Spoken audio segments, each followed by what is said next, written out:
Hello and welcome. This is Matthias 76. Together, we are decoding the deception, and we're here doing a deep dive into the book of Genesis. We're on chapter 43, and I think that today we're probably going to, as I record this, we'll bust it up into 2 or 3 different sections for broadcast.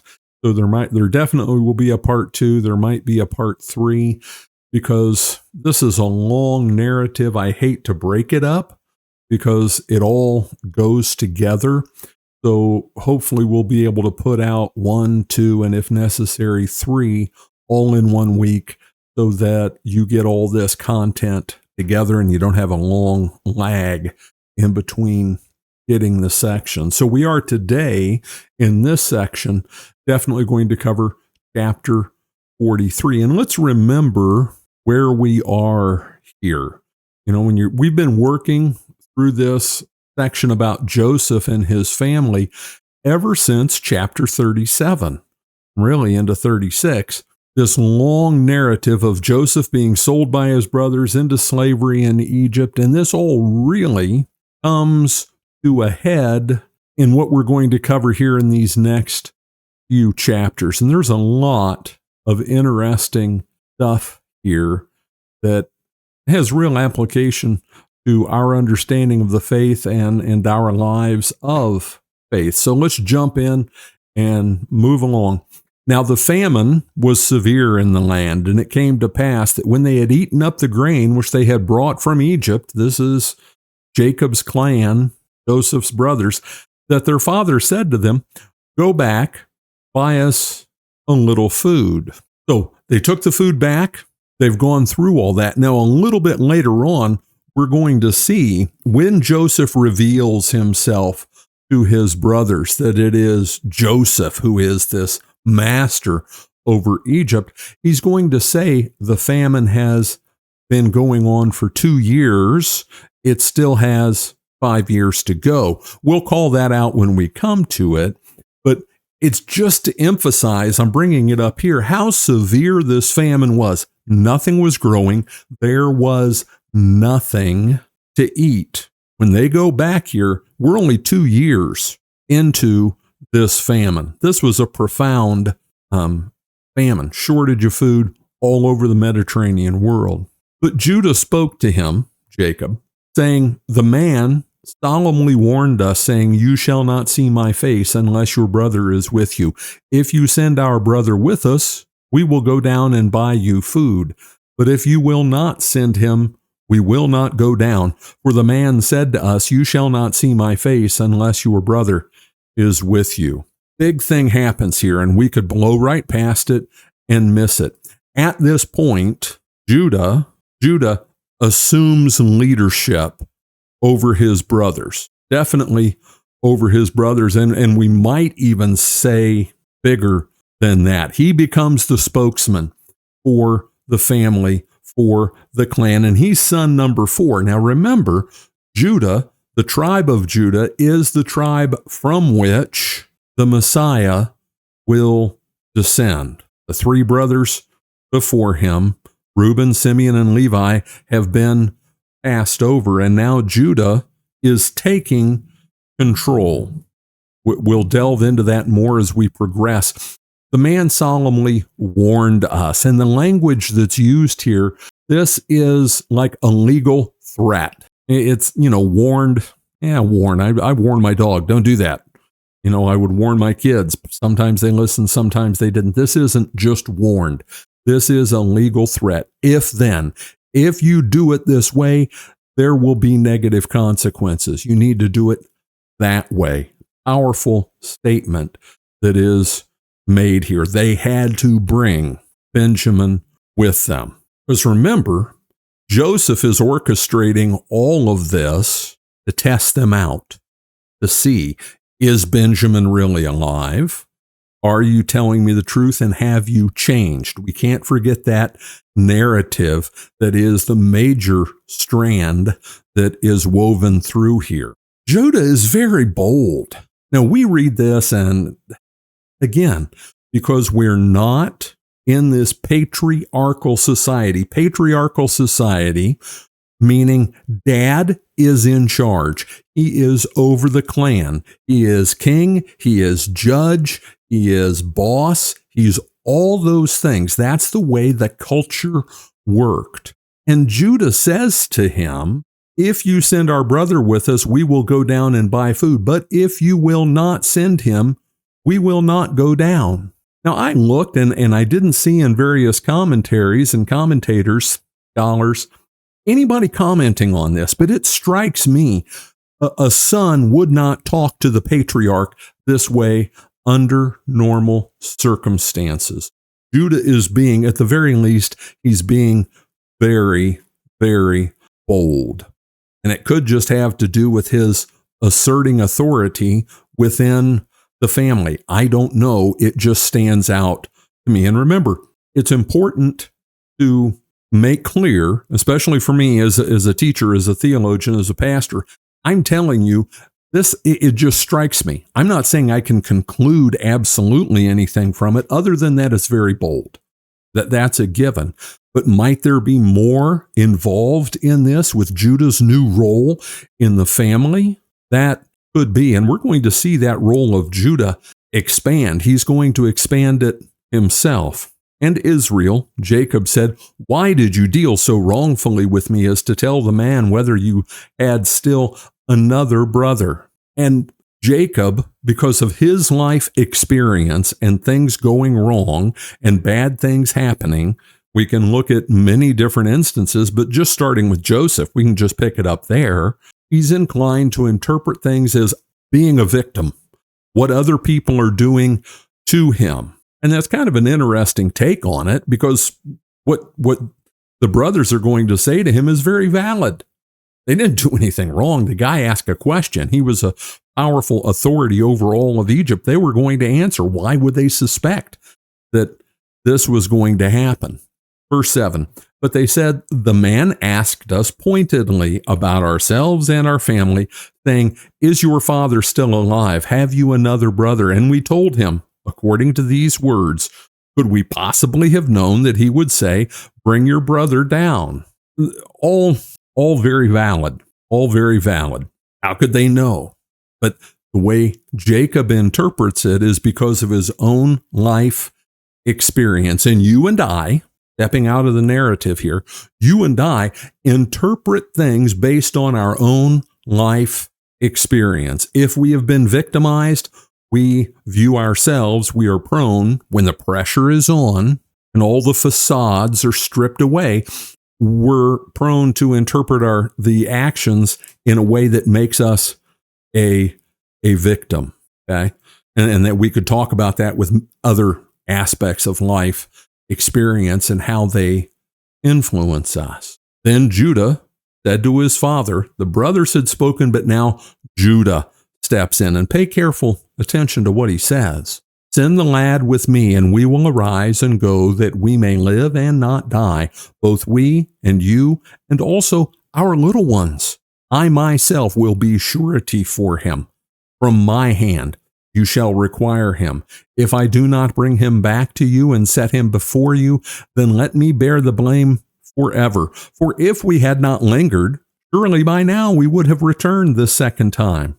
That's a little insight. They'd put off going back. The brothers weren't anxious.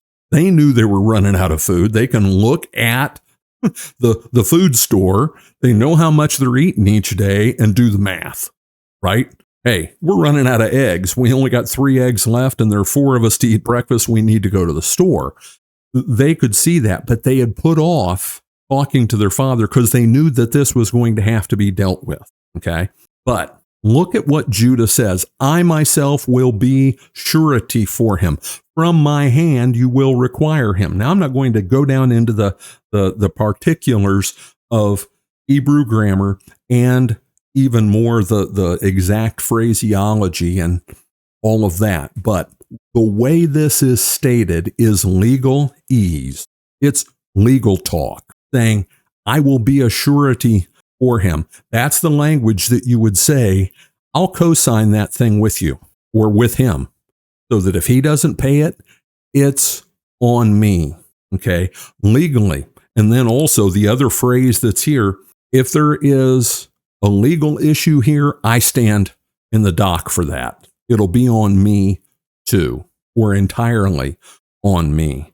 Judah is really putting himself out here, okay? Think of that. Think of that.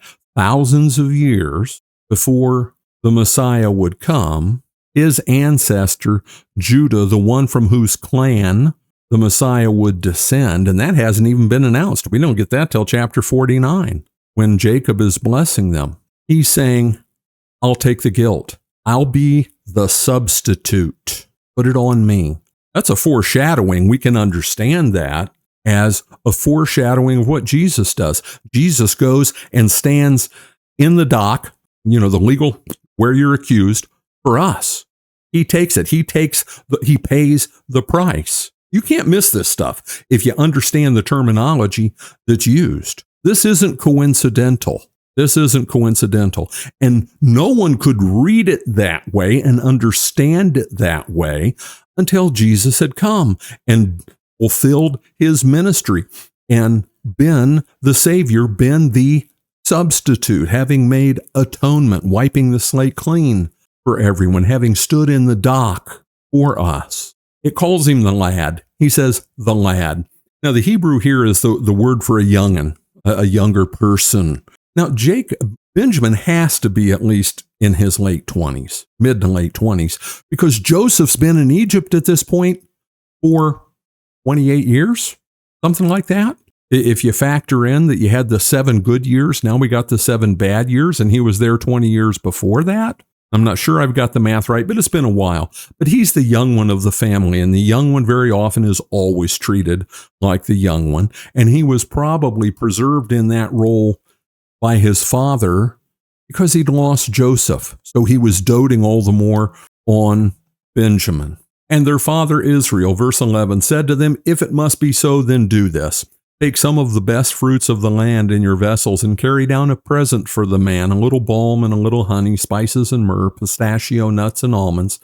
Sounds good. I love pistachio nuts. Take double money in your hand and take back in your hand the money that was returned in the mouth of your sacks. Perhaps it was an oversight. Take your brother also and arise. Go back to the man. And may God Almighty give you mercy before the man, that he may release your other brother and Benjamin. If I am bereaved, I am bereaved. He's got no choice. They have to do this. And Judah had pointed to the little ones, his grandkids and great-grandkids who were there. They were all going to die. They've been forced into that. Do you see anything interesting in what they take? If you go, and we're not going to for reasons of time, but you can pause and jump and go look at chapter 37, verse 25, and what the Midianite traders who took Joseph into captivity, they were traders of what? These very things, the first things mentioned, balm, honey, spices, myrrh, and that stuff. That's what they were traders in. A little bit of irony there at the very least. And he says, take double the money. Perhaps it was an oversight. Is that wishful thinking? But don't you think that also weighed heavy on their minds as they went back to Joseph? He has had these guys stewing for probably a year. He's really put the pressure on. We talked about that in the last session, in the last video. He's testing them. Have they changed? Where are their hearts? Having it revolve around Benjamin. And Joseph had good reason to doubt that Benjamin was still alive. Why wouldn't they kill him off? When Jacob says, take him, and calls him your brother, kind of reminding them, he's your brother, take care of him. Go back to the man and God Almighty. Now that's El Shaddai, El being the short form of the name of God, E-L, Aleph Lamed. God Almighty, El Shaddai. Now, Shaddai, it's translated Almighty. And it's an okay translation because the essence of what it means is there, but it comes from a word in a different language. And which one is it? I got to remember. Akkadian, Shadu, which is mountain. El Shaddai was God of the mountains. Where do gods live? Old Testament, Deuteronomy 32 worldview, right? Where do gods live? Gods live on the top of the mountains. There is a God over all of them. He's on the biggest mountain. He's God of gods over all the spiritual realm and the earthly realm down below. God of the mountains, because that's where gods live. And then just the despondency and resignation of Jacob. If I am bereaved, I am bereaved. And with every time these things are stated, every time the brothers, his sons, hear this, think of the guilt that just came down upon them for what they had done. It had to be terrible. And Joseph's actions, Joseph's plan is forcing all of them. So the men took that present and Benjamin, and they took double money in their hand and arose and went down to Egypt. That long trip, this is decoding the deception, so we've got to look at the maps from way up here all the way down here. Long trip, many days. They stood before Joseph. When Joseph saw Benjamin with them, he said to the steward of his house, "Take these men to my home and slaughter an animal and make ready, for these men will dine with me at noon." Then the man did as Joseph ordered, and the man brought the men into Joseph's house. He saw Benjamin. That's what he had been waiting for, but he's not done. He's not done, but he saw Benjamin, and he says to the steward of his house, this word here is the same word that is used to describe Joseph's position in the house of Potiphar and Joseph's position there in the prison when he was over everything for the captain of the jail. How good of a job, if you're going to be a steward, if you're going to be a domo, if you're going to be a householder for a guy, a powerful man, to be that for a guy who was in the same position you are. You have to think there was some affinity there. Joseph understood the role. He had been there himself, and just knowing Joseph's character, I think Joseph was probably a pretty good boss, just guessing. But he brings him into his house. There's still suspense here. The anxiety, the stress, the fear of the brothers when they get taken into this guy's house, which was a huge complex, right? Just spiked.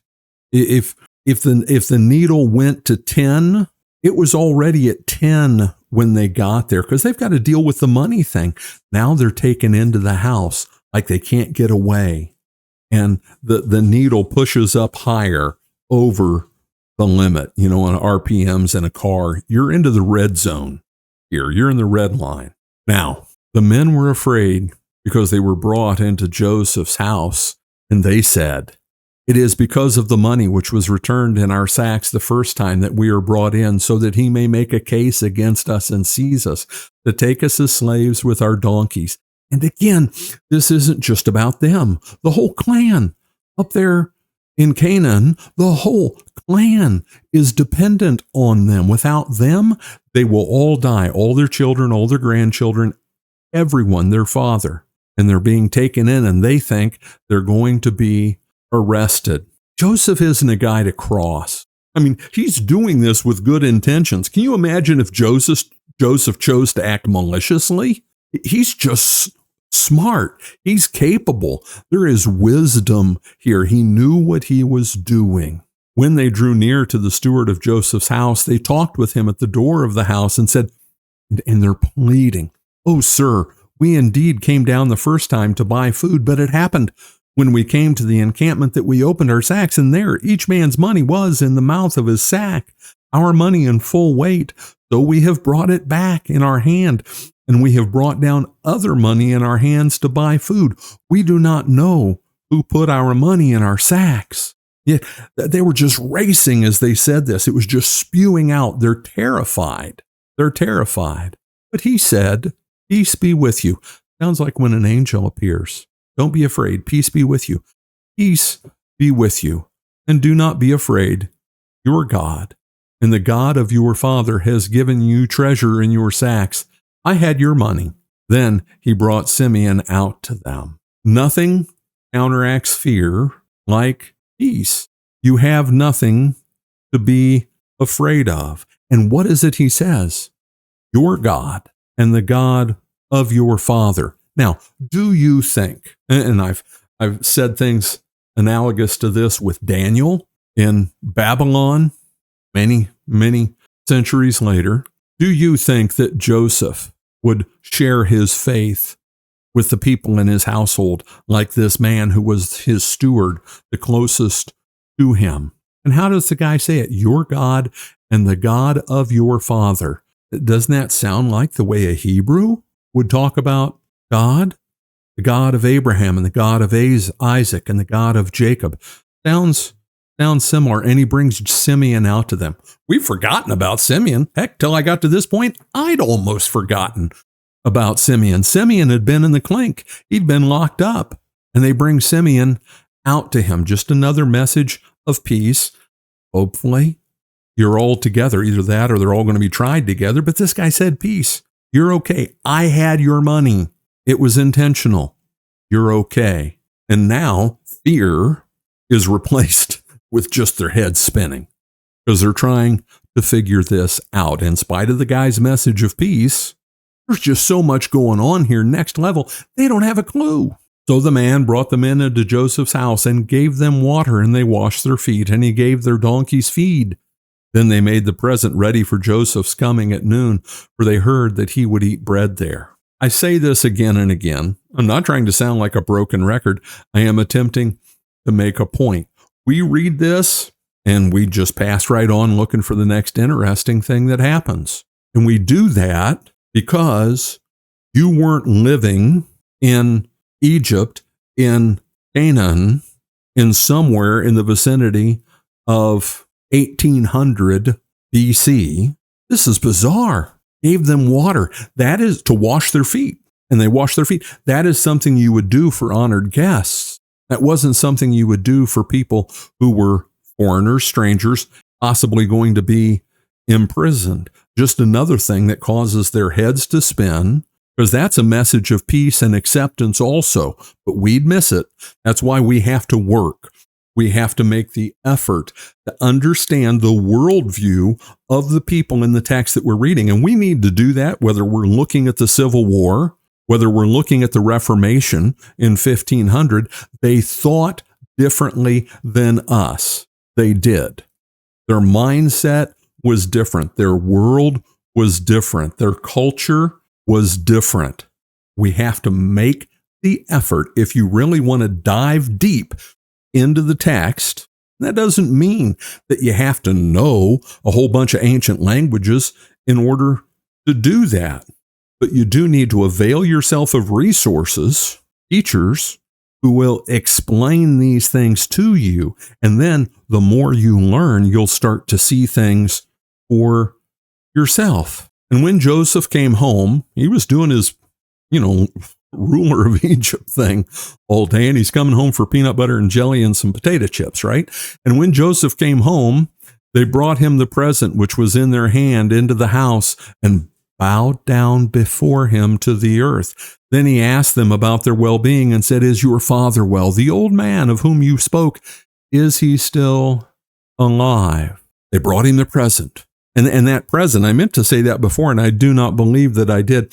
The word that's used for present is like a peace offering, okay? It's kind of like the offering that Israelites would make when they were going to enter into the temple. They just gave a thank offering, just a basic offering, kind of like a gift. If you're invited to a dinner party and it's at your boss's house and you're invited, when you go, if you've got good sense, which I don't, but my wife would, what do you do when you go there? You bring a gift, maybe a thing of flowers or a little something for the house or a bottle of wine, whatever might be appropriate, just a gift to say, thank you. That's the kind of word that's used for the gift that they gave him. But look at this.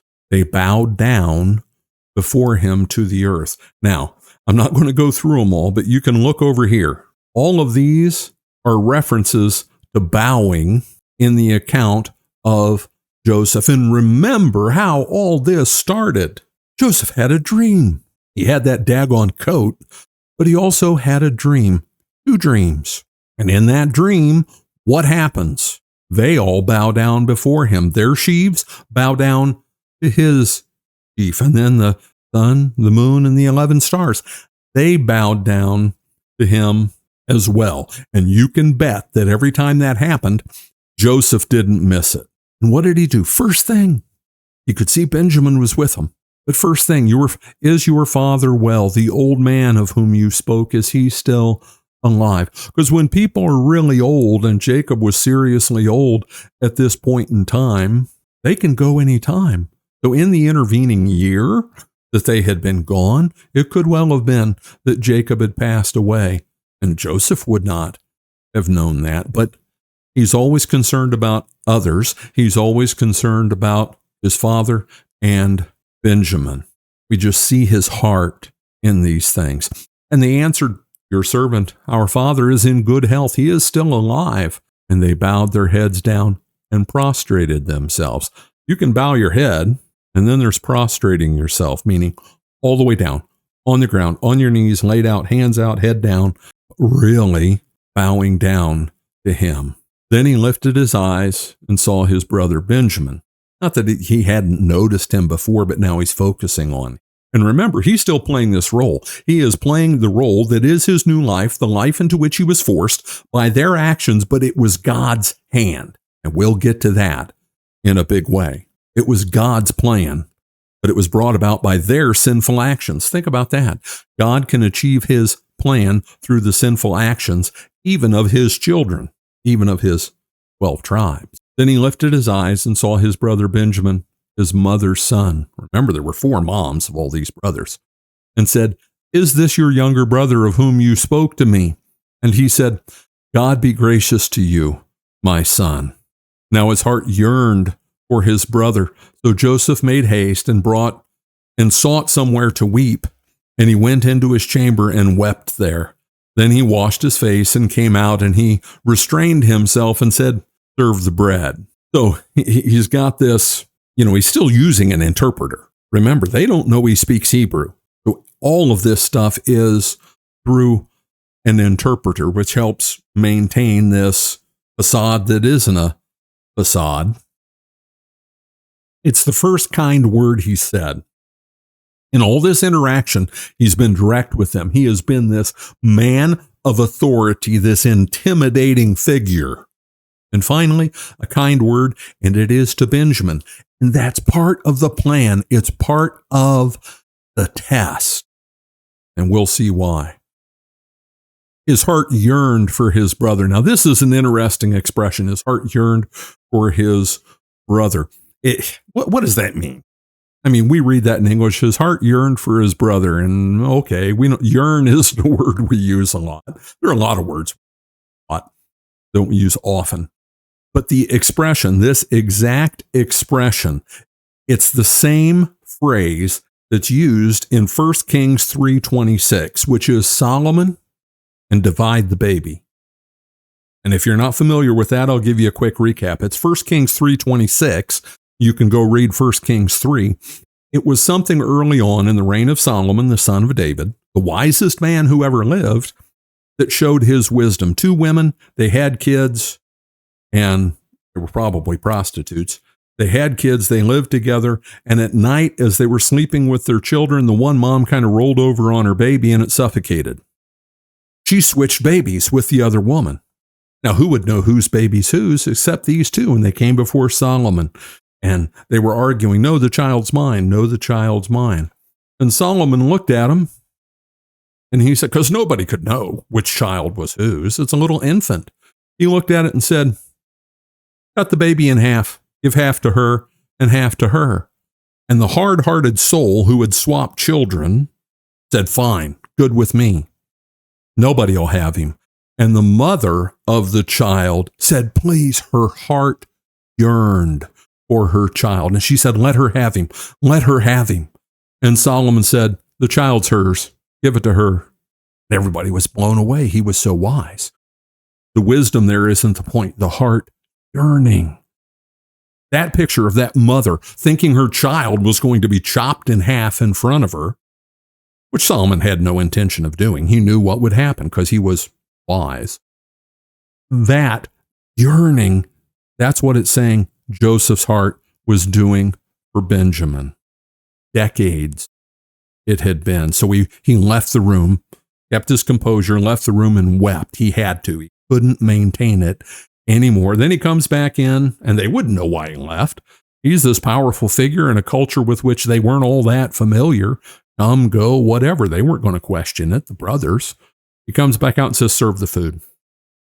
So they set him a place by himself and then by themselves. And the Egyptians who ate with him by themselves, because the Egyptians would not eat food with the Hebrews, for that is an abomination to the Egyptians. Let's just cover that. Culturally, in that world, Joseph, this ruler, was going to eat by himself. The other Egyptians there and who they were in his household, part of his administration, we can only speculate. They didn't get to eat with him, but they daggone well weren't going to eat with these stinking Hebrews. In Egypt, and I found this in a commentary, in Egypt, it's interesting, there were footstools for important people, and on the footstools were carved the symbols for different peoples, like Hebrews, that they put their feet on, that image. And think of Psalm 110 saying, I will make your enemies a footstool for your feet, to the Messiah. That idea. They were going to eat with these Hebrews, so they were off by themselves.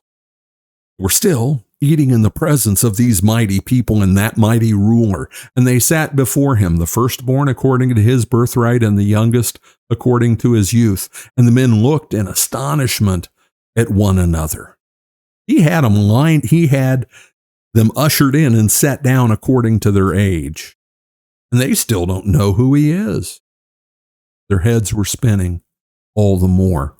Then he took servings to them from before him, but Benjamin's serving was 5 times as much as any of theirs, so they drank and were merry with him. So the food came from him, like from his table, and it would go over to them. Another sign of honor. You're eating food from the table of the guy who's basically the king. And Benjamin got 5 times as much food. Why? Why? Why 5 times as much? Why was Joseph sitting where he was? How had that come about? Because of the jealousy of his brothers over the special treatment of him, the special treatment he had received. So now, in their presence, they're in that fancy setting, he's pouring out honor upon the youngest. Because, again, culturally, in that world, he got the best cut of meat times 5 compared to all of them. Testing them, and he's not done. Testing. Now, we're going to stop here. We'll get to chapter 44 and Joseph's cup very soon. That video will be out in a day or two, so tune in. This was part 1. That'll be part 2. This is Matthias 76. Together, we are decoding the deception. God bless and have a great day.